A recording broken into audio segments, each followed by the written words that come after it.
Today I'm going to show you how to prepare a meal in less than 30 minutes.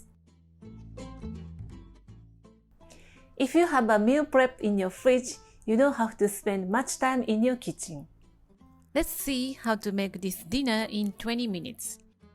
Teriyaki chicken and spinach, broccoli and red bell pepper, yuzu daikon, the vinegary dish to keep your blood sugar lower, and rice and miso soup.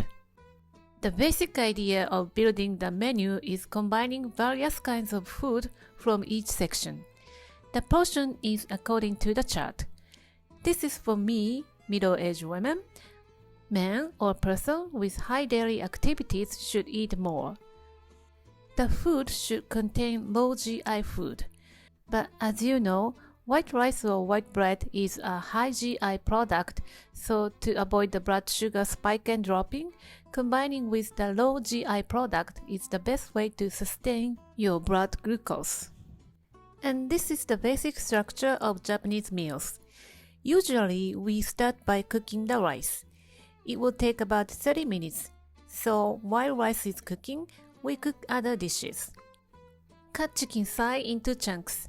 Cut off the excess skin and fat from the chicken. If you don't like the skin, just take it off. You can do it in advance, so you don't even have to use a knife. In that case, sprinkle a pinch of salt and sake. That will keep your chicken a little longer and you can expect a pre-seasoning effect. Today I cook it for myself, so I need 100 grams of chicken. 100 grams is about my fist size, so this much is 100 grams.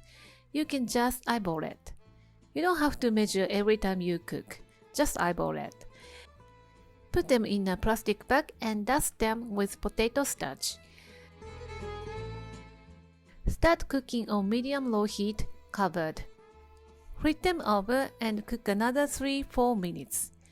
While cooking the chicken, let's make the miso soup.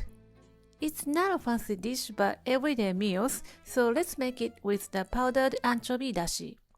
You can use whichever dashi you choose. Today I add daikon and carrot and gobo, the burdock roots. Cook until soft, about 5 minutes. Add tofu cut in dice on your palm, but do it on your cutting board if you don't want to cut yourself.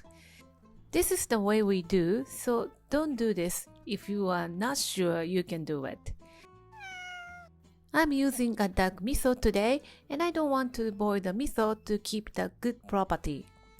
Add dashi into the miso to loosen up a little bit and put it back to the soup.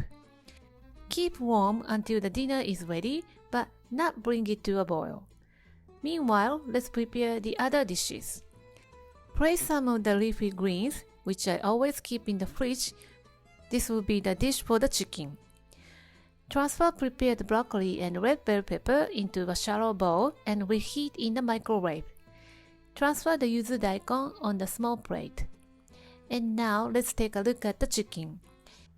The fat comes out from the chicken itself, and when you touch it and it bounces back, it is almost done. Before finishing the chicken, reheat cooked and freezed rice in the microwave if you don't cook rice. Put the cooked chicken aside and put some prepared spinach from the meal prep in the same pan. Adjust the amount to your family and do it separately, but this is for one serving, so you can do it in one pan. Sprinkle a little bit of sugar, half a tablespoon of mirin and soy sauce. Turn off the heat and reduce it until it looks shiny and looks gorgeous. Transfer to a prepared dish on the leafy greens. Serve with hot steamed rice and miso soup. And there you have it. Your delicious and balanced meal is ready in 20 minutes. As you see, many vegetables have a crunch and you need to chew, and the flavorful miso soup will satisfy you. All of the dishes come from very natural ingredients. There's no processed food. This is the Japanese home cooking. According to the chart, if you have a child or athlete in your house, add some more protein main course. It is always a good idea to add seaweed in your soup.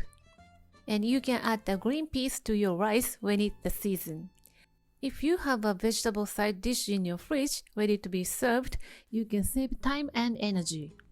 That only takes about 20 minutes or 30 minutes at the most, and you can enjoy a healthy dinner at the end of the day.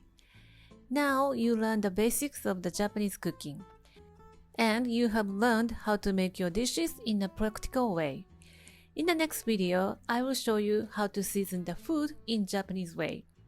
The ratio of each seasonings and flavor combination and which ingredients goes well, so that you can make your own amazing Japanese dishes by yourself. We will go a little deeper from the next video.